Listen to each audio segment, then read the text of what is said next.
when they see that you have a website, automatically you are elevated in their mind. Well, hey friends, welcome back to the podcast. This is episode 484. Why do I always feel like I sound like Thurston Howell? Welcome back to the podcast. If you are below the age of 50, you probably don't even know who Thurston Howell is, which makes me really, really sad. But Gilligan's Island, one of my favorite shows growing up. Also Knots Landing. Also, what was before Knots Landing? Dallas.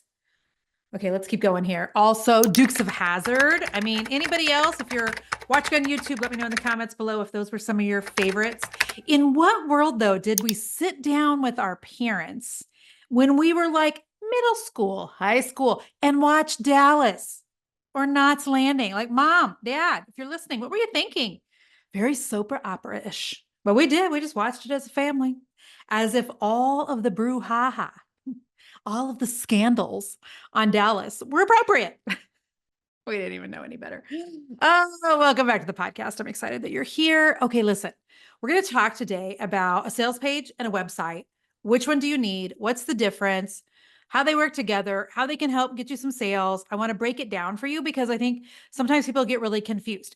And let me just say that there is sometimes people use different words for different things. Sometimes people use blanket terms like they'll say a landing page. Okay, a landing page is just where people land and there's like one specific action you want people to take there. And a sales page is a type of landing page. Okay. But I just want to talk about like sales pages versus websites. And the reason I want to talk about this is because I think it's important that you understand what you need for your business, what you need at different times, that you're not spending oodles of dollars on something you don't need, but you're also not like shooting yourself in the foot by not having something that you do need. Okay. So first, what's the difference between the sales page and a website? All right. So the website is going to be like your home base for your online presence. Okay. Think of it as like the hub for everything for your business, if you will. If you go to jenniferallwood.com right now, you can see that it's got like my about page. It's got my blog. It says how you can work with me, how you can get my book, how to contact me. If you're in the media, it says these are the things I like to have interviews about. There's a place where it shows you where I have had interviews. Like a website is going to give any potential client or people that are looking for you online an understanding of who you are, what it is that you do, etc. And so, this is where anybody that lands on my website, jenniferallwood.com, like they can, peruse around and go to different things. They can read about my family. They can go over to the blog and see Jennifer Allwood Home and how we've decorated different properties. They can see different ways they could work with me. Like they get to like pick their own adventure when they hit your website. Okay. So there's lots of ways that they can navigate, if you will, is the very fancy word. All right. So, and when you think about like a website, a website, it's just grander. It's more diverse. There's tabs at the top. There's places for people to contact you for all your social media things. Like, so inevitably, usually it's just bigger because there's more data and it's, it's going to be more expensive to have somebody create for you, et cetera. All right. Sales page, on the other hand, a sales page is like laser focused on just one thing. It's a page where people land in order for you to make a sale. All right. You can call it a standalone page. This is where you give somebody a link. And when they get there, there's just one call to action. Okay. So like if you go to equip360.com right now, that is a sales page. You're not going to see an about page, a link to my podcast, all those things on equip360.com. It's like, here is my all-in-one marketing software and you should sign up for it. Like that is what a sales page does. It's got that clear call to action. So anytime you're selling like a product, service, course, or membership, you've got to have a sales page to like close the deal. Now, on a website, you can perhaps get to a sales page, but very rarely can you do the reverse, where if you're on somebody's sales page, then you can go to their website. And the reason is you don't want people to get distracted from the sale when they're on your sales page. Like if somebody lands at jenniferallwood.com, I don't care what you do, look around, investigate me, look at my credentials, go look at, how many followers I have, and then come back and look at my podcast and what were the last, 5 episodes I did or the most popular. And then you can go read my about me and get knee deep into our, adoption story or whatever you want. But when you're on a sales page for me, when you're on equip360.com, I want you to sign up for Equip. That's all I want you to do. So it's very like laser focused. Okay. So do you need both? Why would somebody want both? Should you have both? So here's what I want you to know. Both of them have a very different role in like your overall business strategy. All right. Your website is what's going to build you online credibility. It's like your business card online. It's your street cred. It's where people can come find out more about you when they see that you have an entire website. It just naturally in the mind of a consumer makes people go, okay, she knows what she's talking about. All right, she didn't just start yesterday. Okay, she spent some money on this. Like when they see that you have a website, automatically you are elevated in their mind. All right. Now they know a little bit more about who they're buying from. Now they know a little bit more about where you came from. Now they know more about your values, perhaps your expertise, what's important to you. They can get an idea of your culture. In terms of like your work culture, your business culture, because of the way you talk or present things or talk about your team, et cetera. So like, this is a great place for you to give testimonials, to have blog posts, to have your like media mentions, your portfolio, all of those things. And this is going to lend to that whole know, like, and trust factor. It builds your credibility. And if you're trying to figure out, why am I not getting enough sales? Why are people not, I'm not getting enough traffic? Why are people not hearing about it? Why am I not getting asked to speak at events? Why has nobody approached me yet about, writing a book, those sorts of things? Do you have a full website? And if not, that may be what is lacking. Okay. Now I want to talk about like the sales page, because your sales page is what drives action. This is where the magic happens in terms of getting people to make a decision. Sales pages have one job, and that's to convert people. When people land there, the only thing you're worried about is them landing on your sales page and buying. That is it. That's the one job that they have. So the messaging needs to lend itself to that. The design, the flow of that sales page needs to lend itself to that. You need to address any objections. You need to overcome those objections. You need to make sure that your offer is very clear, have a sense of urgency of some sort, whether it's a date that the sale goes away or price goes up at a certain time. But a sales page is not about giving information on why you started your company because your grandfather had a love of coach. No, I'm kidding. This is not the place for that. It goes on your website, a sales page. The whole job is to get your customer to say yes, and so that you make a sale. Okay. So here's how they work together. All right. Because this is where like things can get really interesting and really, really powerful. When you pair a really good website with a really good sales page, then you have a very like powerful combination. I want you to think of it as like a power couple online, right? So your website is what is attracting people. Your website is like a magnet. People can find it because they Google, Christian business coaches for online businesses. Hopefully I would come up for that and they would find my website. People can hear about you word of mouth and look for your website. They can see something on social media, or because of really great SEO, they find your website. And so when they get to your website, then of course they're going to check you out, check your services or your product out or whatever. And again, that lends itself to like that credibility and that know, like, and trust factor. All right. But the sales page, like that's what you're wanting to convert, right? Once somebody has gotten to know you on your website, then you want them to like take action. This is where you want to lead a specific group of people.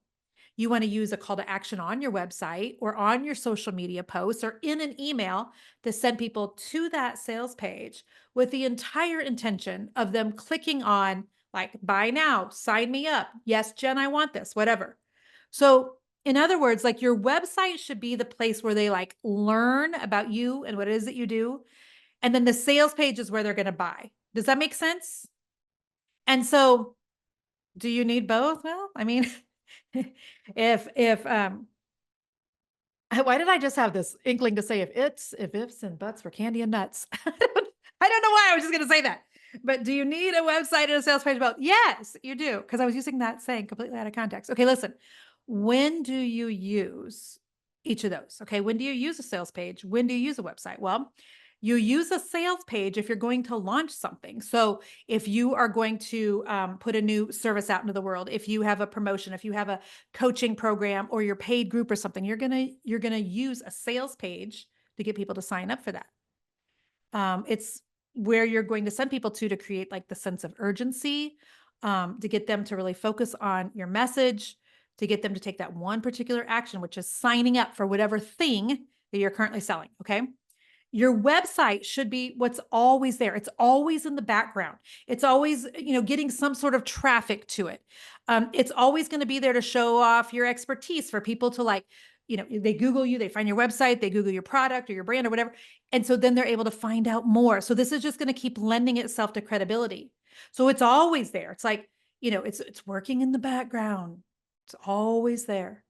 But your sales page is something that necessarily, sometimes it comes up, sometimes it comes down. If you've got stuff for sale all the time on Evergreen, then it's always going to stay up. But your sales page can have like a limited, lifespan to where it's up for a while you're launching or something, you take it down, etc. All right.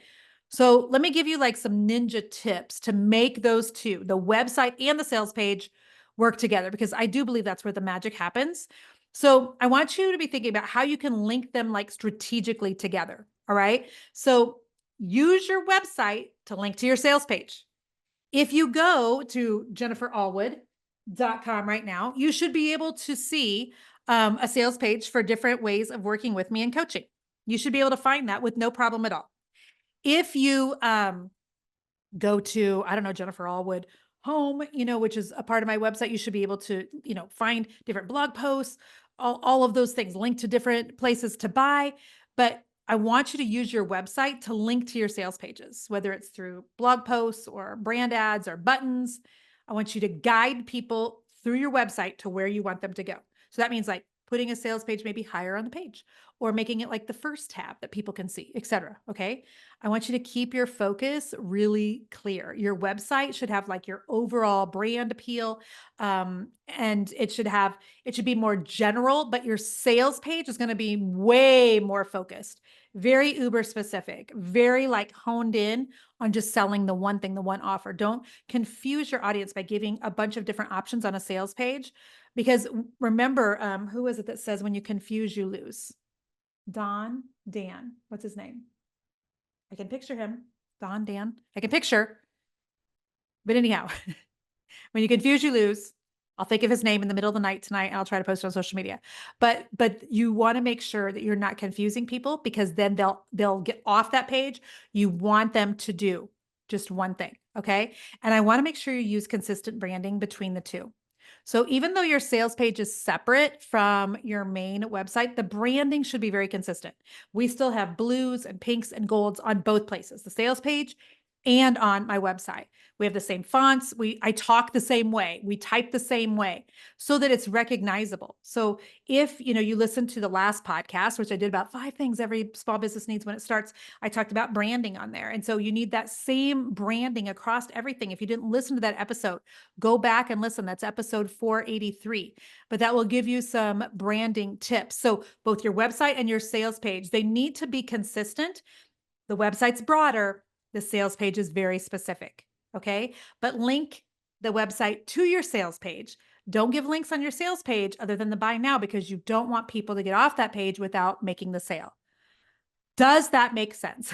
Was that super clear on the difference between the sales page and the website, and why I think it's super important that you need both? Remember, your website is for building trust, for people to really like do a deep dive on you, but your sales page is to get people to give you a credit card. It's to seal the deal.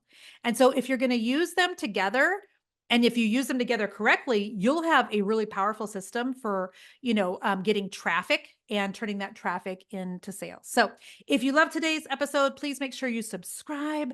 If you're watching me on YouTube, yes, I do have my hair up a little different today. I'm going for like the smart librarian look again, just like I did on the last episode. And so thank you for being here. If you're on YouTube, if you'd leave me a comment below, that'd be awesome.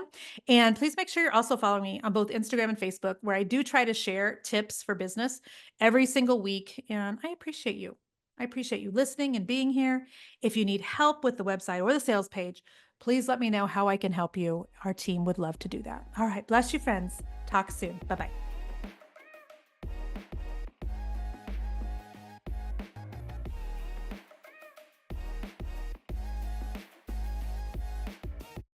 Easton, you are so lucky, because your dad just walked in, and I am shocked that the dogs did not just freak out, because, I'm just shocked.